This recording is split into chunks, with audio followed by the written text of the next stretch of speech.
So 12 and a half laps of the track then for these 16 men in the 5,000 metres. And it's a strong field, and there has been talk of a world record attempt in this. When I was working earlier on and breaking down the world record from 2004 of Kennedy Bekele, I thought, nah, nobody's going to do that, but who knows. Jimmy Gressier, well, he's best known perhaps for some of his antics as a cross-country runner. Twice a European junior champion, and he celebrated and then fell flat in his face a couple of years back at a very muddy circuit. And Kripa, he's a well-known athlete too. Yamanebran Kripa, European Championship bronze medalist over 10,000 metres. He's certainly not lacking in strength, the 23-year-old. Holds the Italian record. I mean, you think they've had people like Alberto Cova. That is saying something. And there is the man, Joshua Cheptegei, the reigning world champion at 10,000 metres. Fabulously strong. Lifted that title in Doha last October, a few months after the world cross-country title on that incredibly demanding circuit in Aarhus in Denmark back in the March. Well, the world record for 5,000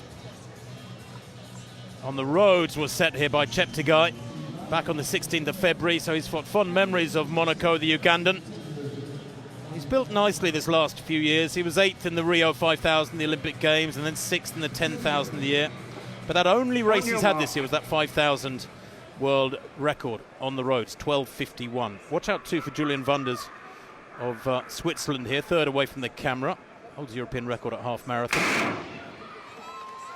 So, let me break it down for you. The world record of 12 and a half laps is equivalent to 3 times a mile in 4:02, and then another half lap at a pretty healthy clip. That in itself sounds astonishing. They need to run 60.5 per lap, and I'm not sure anybody here is going to do it. Whether or not Cheptegei's in the mood, we shall see. He looks great, Tim. He's coming up to the bell. I think he's going to absolutely break this apart. He must do. He must have something left here. He looks too good. He looks too relaxed. He's away from the lights. He takes the bell now. The world record is on. 11:35 at the bell there, a 59.9. He's covered his last 3 laps in almost exactly 3 minutes. He's matching stride for stride the closing pace of Kennedy Bekele, but he set up this world record because he went out through the first half of the race and more, much quicker than the Ethiopian 16 years ago. Down the back straight, 250 metres to run, history in the making. Julian Wanders there with Switzerland, waving him on, is being lapped now, and hardly surprising. Great runners will be lapped by this man as he goes into the final 200 metres. Still looking strong, no panic, no sign of stress, not driving hard. He's got to hit the clock, hit the line in 12:37.35. Is he going to do it? Because he's tiring now. Down the home straight, surely it's going to be close. Watch the clock, 10 seconds to go. He's got about 50 metres to run, and he's still driving for the line. At last he grimaces and looks mortal. But there, 12:35.37. The world record has been broken by almost exactly 2 seconds. And he's still smiling. He's still in good shape. This fella, well, probably deserves the name Superman beside his own Joshua Cheptegei of Uganda, more than anybody in the history of distance running in the modern era. That was astonishing. I said before the race he needed to run 3 times a mile in 4:02 and then some change for that last half lap. Well, he's just run 3 times a mile in about 4:01. That is just hard to comprehend. What a performance, Tim, and I love the way he did it. We've talked a lot about paces changing and picking up. That was almost an even-paced world record. His fastest lap, there was no big surge at the end, 59.64.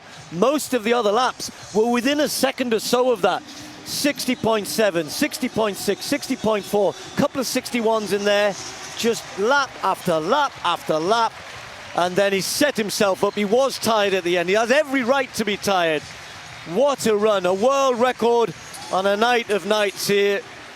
And Cheptegei said he was going to do it, and he has. And you've got to really admire him for doing that. When people announce they're going to run fast and then come and do it, hats off to him. 12:51 for Kameli, a massive personal best in second place. But that is the story of the night. Surely the story of this bizarre athletic summer of 2020. He went through 3,000 in 7:35, began to ease away from a brave Kimeli there. But Nicholas Kimeli of Kenya couldn't hold him back over those final laps. And coming home, as you said, Steve, 59.64, just adding together his last 4 laps. He ran them about one stride outside 4 minutes. And his last 5 laps, in fact, almost identical against the clock to those of Kenenisa Bekele. But he built up that big cushion early on, and that was the key to it. He was aggressive, didn't rely upon his closing speed. He ran metronomically, very even pace throughout. Fabulous stuff. And the other thing I love about him, he remembered to stop his watch as he crossed the line, just in case something went wrong with electronic timing. Oh, don't get me started on that. Marathon runners holding their hands up in front of their face as they break the tape because they want to stop their own watch.